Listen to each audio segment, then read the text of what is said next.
mempelajari PPT-nya. Di sini ada rumus mengenai persen kesalahan, di mana biasanya dinyatakan dengan persen kesalahan sama dengan hasil sebenarnya dikurangi hasil pengamatan dibagi hasil sebenarnya dikalikan 100%. Nah, hasil sebenarnya dikurangi hasil pengamatan ini di sini ada tanda mutlak ya. Garis ini merupakan tanda mutlak yang dimana nanti berarti hasilnya selalu bernilai positif. Hasil sebenarnya ini bisa didapatkan dari literatur atau bisa juga kalian biasanya menghitung dari reaksi kimia. Jadi nanti hasil pengamatan itu kalian bandingkan dengan hasil sebenarnya. Jadi selalu ada perbedaan karena yang namanya penelitian itu tidak bisa 100% sama dengan hasil sebenarnya. Nah, untuk itulah diberikan rumus persen kesalahan. Ini rumusnya seperti ini, sepertinya sudah kalian pelajari. Kemudian di sini kita mulai dengan statistika sederhana untuk analisis kimia, di mana di sini ada yang namanya mean atau nilai rata-rata. Biasanya disimbolkan dengan X, ini X bar, ini namanya X bar, X dengan garis di atas namanya X bar. Ini merupakan ukuran kecenderungan sentral. Nah, X bar ini rumusnya adalah data 1, data 2 tambah data 3, data 1 tambah data 2 ditambah data 3, ditambah terus sampai banyaknya data itu, kemudian dibagi dengan banyaknya data. Nah, data pertama, data kedua, data ketiga dibagi dengan banyaknya data itu nanti merupakan nilai rata-rata dari sampel-sampel yang kalian dapat. Kemudian statistika di sini nanti juga ada yang namanya simpangan baku atau standar deviasi. Nanti juga kalian akan mengenal yang namanya varian. Kemudian ada juga yang namanya relatif standar deviasi atau RSD. Ada juga yang namanya koefisien variasi seperti ini. Nah, untuk penjelasannya nanti akan ada video yang akan saya berikan. Di sini saya akan menerangkan simbol-simbol yang ada di rumus ini. Jadi tadi sudah ya untuk rata-rata biasanya dilambangkan dengan X bar, kemudian X1, X2 ini adalah datanya, data pertama, kedua, ketiga, dan seterusnya sampai N ini sampai banyaknya data, jadi N ini adalah banyaknya data. Kemudian kita beralih ke simpangan baku atau standar deviasi. Jadi simpangan baku itu sama dengan standar deviasi. Ini merupakan ukuran variabilitas hasil analisis. Nah, di sini ada dua. Yang pertama itu adalah populasi dan yang kedua adalah sampel. Nah, apa bedanya? Populasi ini dia digunakan saat datanya lebih dari 50. Sedangkan kalau sampel itu digunakan saat datanya kurang dari 50. Nah, di sini kita bahas dulu di bagian populasi. Populasi di sini ada lambang yang namanya sigma. Nah, ini sigma. Lambang seperti ini namanya sigma. Ini sigma, kemudian ini juga sigma. Nah, ini sigmanya kayak ini. Bedanya apa? Bedanya kalau sigma ini sigma kecil, sedangkan ini sigma kapital. Jadi lambang-lambang ini diambil dari huruf Yunani. Seperti di huruf Latin ada huruf kecil dan huruf kapitalnya juga. Ini Yunani, jadi untuk sigma kecil ini seperti ini, kemudian sigma besar itu yang seperti ini. Nah, gunanya untuk apa? Penggunaannya itu kalau sigma kecil itu nanti digunakan untuk melambangkan yang namanya standar deviasi populasi atau standar deviasi untuk data yang lebih dari 50. Kemudian sigma yang besar ini, sigma kapital ini digunakan untuk menyatakan jumlah. Nah, jumlah dari penambahan atau kalkulasi data-datanya. Nah, yang pertama kita bahas ini populasi dulu ya. Populasi di sini sigma kecil ini dia melambang dari standar deviasi. Seperti ini standar deviasi atau simpangan baku. Tapi kok di sini ada pangkat 2? Apa maksudnya? Jadi kalau misalnya sigma yang dipangkatkan 2 itu namanya adalah varian. Nah, nanti kalau misalnya dari varian ini, nah, sigma pangkat 2 ini varian, kemudian rumusnya ini. Sama dengan 1/n dikalikan sigma I itu nanti adalah banyaknya data, jadi maksudnya di sini adalah jumlah dari data-data yang ada. 1/n dikalikan jumlah dari XI dikurangi mu. Dan XI dikurangi mu kemudian dipangkatkan 2. Jadi XI ini adalah datanya, mu ini adalah rata-ratanya.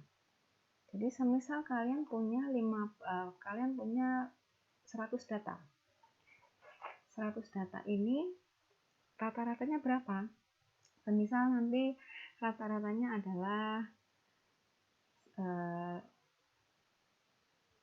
rata-ratanya misalnya adalah 50,5. Jadi nilai mu-nya atau nilai rata-rata populasinya itu adalah 50,5. Sedangkan XI ini apa? XI ini adalah data-datanya. Jadi semisal kalian mempunyai data 100 data. 100 data itu isinya misalnya dari 50, data pertama 50, data kedua 50,1, data ketiga 50,2, data keempat 50,7 misal. Nah, ini nanti X ini kalian isikan setiap datanya. Jadi setiap data ini masing-masing data ini kalian kurangkan dengan rata-ratanya. Data pertama kurangi rata-rata, kemudian dipangkatkan. Kemudian data kedua dikurangi rata-ratanya, dipangkatkan. Seterusnya sampai 100. Kalau sudah 100 data itu kalian hitung semua, baru kalian jumlahkan. Nah, seperti itulah cara menghitungnya. Jadi yang kita hitung adalah yang dari yang di dalam kurung dulu. Dalam kurung ini data pertama dikurangi rata-rata dipangkat 2, data kedua dikurangi rata-rata dipangkat 2, seterusnya sampai 100 baru nanti dijumlahkan. Nah, kalau sudah dijumlahkan, kalian tinggal mengalikan dengan 1/n ini. Jadi 1/100 dikalikan berapa tadi jumlahnya. Nah, itu nanti ketemu yang namanya varian. Jadi sigma pangkat 2 itu adalah varian. Kemudian gimana caranya kalau setelah ketemu varian, gimana caranya untuk mencari simpangan baku atau standar deviasinya? Caranya adalah kalian tinggal mengakar hasil dari varian ini.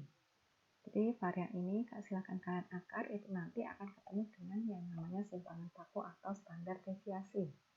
Nah, seperti itu. Jadi populasi ini digunakan untuk menghitung data yang lebih dari 50. Nah, kemudian kita beralih ke sampel, di mana sampel ini digunakan untuk data yang kurang dari 50. Nah, rumusnya hampir sama seperti yang populasi di sini.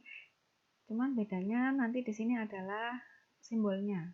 Kalau tadi simbolnya digunakan sigma, kalau sekarang kita menggunakan huruf Latin S. S kuadrat. Jadi kalau S kuadrat itu berarti dia menyatakan varian. Untuk sampel, variannya dirumuskan S kuadrat sama dengan 1/n dikurangi 1 dikalikan sigma I, di mana sigma ini adalah jumlah dari data-data dikurangi X bar kuadrat. X bar ini dia fungsinya sama dengan mu. Kalau mu ini tadi menyatakan rata-rata populasi, kalau X bar ini dia menyatakan rata-rata sampel. Jadi kalau misalnya data kalian kurang dari 50, untuk rata-rata dilambangkan dengan X bar.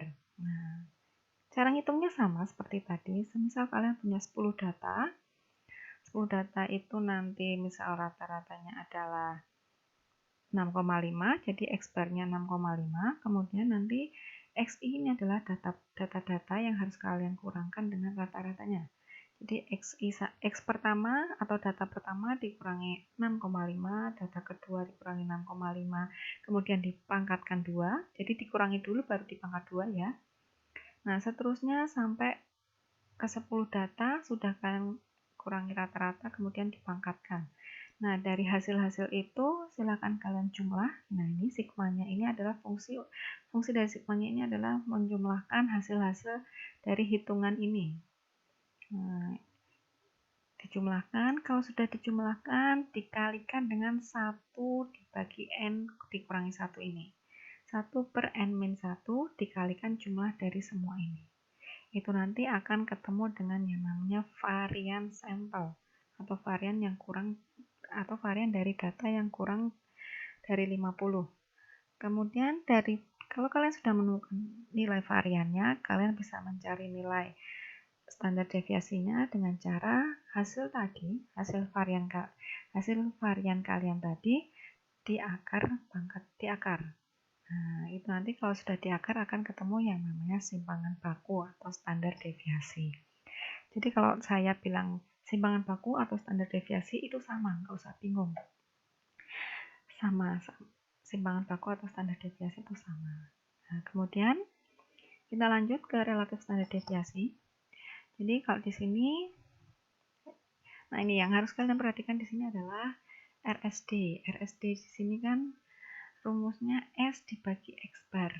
Nah, S ini tadi sudah saya sampaikan ya, ini untuk melambangkan sampel atau standar deviasi sampel. Nah, nanti kalau misalnya kalian menemukan datanya ternyata lebih dari 50, rumus yang digunakan tetap yang ini, pakai data yang sampel. Nah, standar deviasi sampel dan standar deviasi dibagi rata-rata. Nanti akan saya ajarkan atau akan saya terangkan lagi mengenai perhitungan RSD-nya. Sekarang kita belajar ini dulu, simbol-simbolnya dulu. Kemudian kalau sudah ketemu RSD-nya, kalian bisa mencari coefficient of variation atau koefisien variasi, di mana rumusnya adalah CV sama dengan S dikali 100 dibagi rata-rata. Standar deviasi dikali 100 dibagi rata-rata, atau dengan kata lain RSD dikalikan 100 itu ketemu coefficient variation. Nah, seperti itu. Untuk penjelasan lebih lanjut mengenai standar deviasi, rata-rata, varian, dan RSD ini nanti akan saya berikan di video yang lain. Kemudian setelah kalian memahami ini semua, silahkan kalian menghitung contoh ini. Ini adalah contoh soal.